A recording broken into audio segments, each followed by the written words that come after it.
It's not in the budget. But he saved the other hospital $1.5 million. Sorry, it's not in the budget. It's really managers' resistance to change, which we have to overcome. It's a challenge, but we can work on it. And how about you? How about you? Are you wasting yourself? Are you fully creative at work? Are you excited about your job? Do you love what you, raise your hand if you love what you do. Wow, that's unusual. Isn't that wonderful? Then you don't need me. Why am I here? Are you a master at something needed by others? Are you a master at something needed by, raise your hand if you're a master at something needed by others. Okay, you're all not masters yet, so I have some hope. Do you have a goal of what you want to do to be successful in life? Raise your hand if you have a solid goal of what you want to do the rest of your life to be successful. Raise your hand. Just a few of you. I never had a goal when I was younger. My teacher never asked me for a goal. My parents never asked me for a goal. No. My teachers, well, they were rough on me. I was the dumbest kid in school, and I could show you my report card. Amazing what I had to go through because I didn't have a good memory. But I never had a goal. And then 6 years ago, I discovered a man called Takashi Harada. And he teaches a new system where people pick a goal and they work out the steps and the tasks to attain that goal, and then they do. I got excited about it, and I flew to Japan to meet him. Let's look at this ideal again. The ideal is you are a master at something needed by others. I want you to become a master. If you become a master, then you'll never have to worry the rest of your life. You become the best in the world at what you're doing. You pick a specialty, and you do it. Minus what you're doing now. And the result is really opportunity, not a waste, but the opportunity for you to grow to your maximum potential. I think a lot of you feel that way. You pick a goal to be the best, and then you never give up. Never give up. And you will surely become a winner. How to get it? You have a goal. It really doesn't take that long to do it. Once you decide that you want a goal, the human brain is wonderful. If you use the brain correctly. The mind is a terrible master, but a great slave. The mind is a terrible master, but a great slave. This is funny because constantly your mind is giving you thoughts. The man sitting in right in front, he has an orange shirt on, and I'm competing. He's working on his iPhone right now, but I'm competing with his mind. You see, as I'm talking, his mind is talking at the same time. I'm not sure which one. The man in the blue shirt is very good. The green shirt, you're very good because you're really listening. I can see that. Okay. I want you to think in terms of a really solid goal. No, I was just talking about the mind. Because there's something else inside you, which is your intuition. I call it the Jiminy Cricket. Right? Do you know who Jiminy Cricket is? Yes. Yeah, Pinocchio was my favorite book when I was a child. And what was amazing, I only read 3 books before I graduated high school. Only 3. Pinocchio was 1.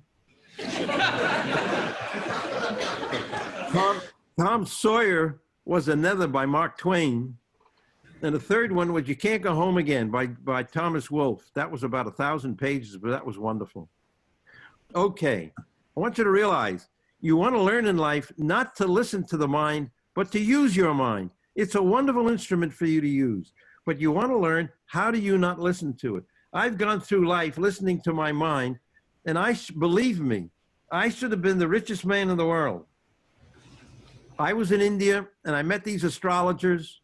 When I was younger, I didn't believe in astrology, but I went to India and I met an astrologer, and he told me all about my past, and I started to believe astrology. And then one astrologer told me I should have been the richest man in the world. I was the first person in the world to automate accounting. I don't know if you know that. I am your forerunner. In 1961, I used the Bendix G15 computer. This is before IBM had a computer, before Honeywell had a computer. We used a G15 scientific computer, and I used it to figure out, because I was an accountant, how to automate accounting. It was an amazing story in my life, but I wasn't too smart because I didn't listen to Jiminy Cricket. I listened to other people's advice. And most of the time, other people's advice just popped out of their head, and they didn't know what they were saying, and I was silly enough to listen to them. So first of all, you get a goal. 6 years ago, I found Takashi Harada.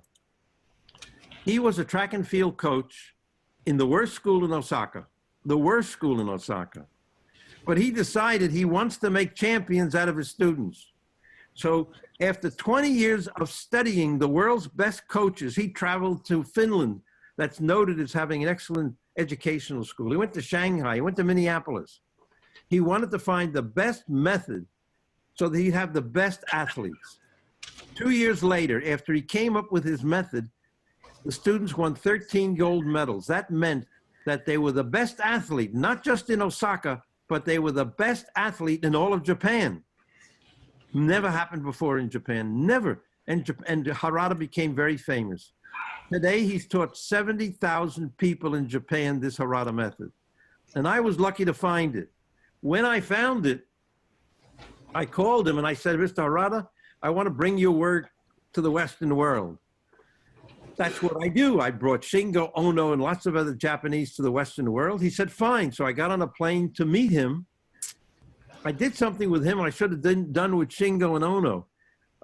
I said to him, Mr. Harada, I want to co-author this book with you. And he said, yes. And now the book is in English, German, Polish, Italian, Spanish, and somebody's translating in French. And I have somebody right now who's going to do it in Portuguese. What is it? I don't know if you ever heard of this man before. This is Shohei Otani. Shohei Otani was a sophomore, a junior in high, actually he was a sophomore, it says junior, but he was a sophomore. And his goal was to join the major leagues in Japan. And 2.5 later, he was #1. First pick into the junior league, into the baseball league in Japan. They gave him $500,000. At the end of the first year, they ripped up the contract and gave him $1 million. 3 years later, he is the #1 pitcher in all of Japan. And miraculously, he's the #1 batter. We haven't had that in America for 100 years. It goes back to Babe Ruth. You might have heard of Babe Ruth before. This Otani is an amazing, and I love this story because he's a Harada student, and that's what I teach. I teach the Harada method. So the Harada method builds champions. And you should write this down. One is you pick a goal. You get a wonderful goal of what you want to do the rest of your life to be successful. Then you want to state the value and purpose of this goal. Why do you want to do it? Why is it good for you? And why is it good for the world? Why is it good for your family? Why is it good for the company that you work for? And then you analyze yourself. You look at your strengths. You look at your weakness. You look at the obstacles that you imagine standing in front of you. You imagine you have obstacles in front of you. Believe me, it's an illusion. Nothing stands in front of you if you really believe in yourself. And then Harada looked at, when he developed this method, he said, I got to psych up people. I got to get them highly motivated so they believe in themselves. And so he focused on their minds, and he got no winners. Then he focused on improving their skills, their athletic skills, still got no winners. Then he focused on their health, their well-being, their diet, still got no winners. Then he focused on their life, on their living. And then he got 13 winners. Because in life, he got the students not to focus on them, but he got them to focus on their family.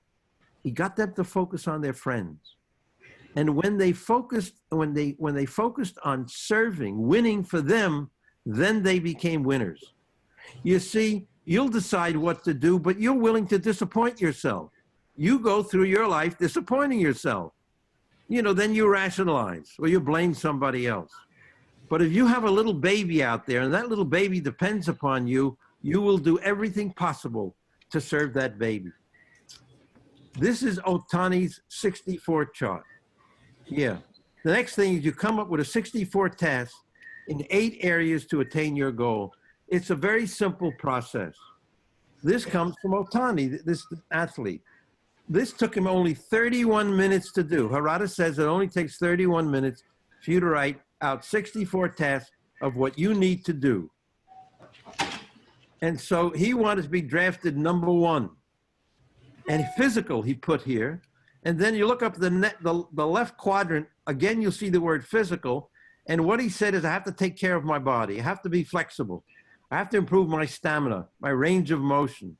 The beautiful of this system is it gives you a structure. It gives you a software, use, a program to use, but you're creative, you're self-reliant, and you decide what you do to be successful in life.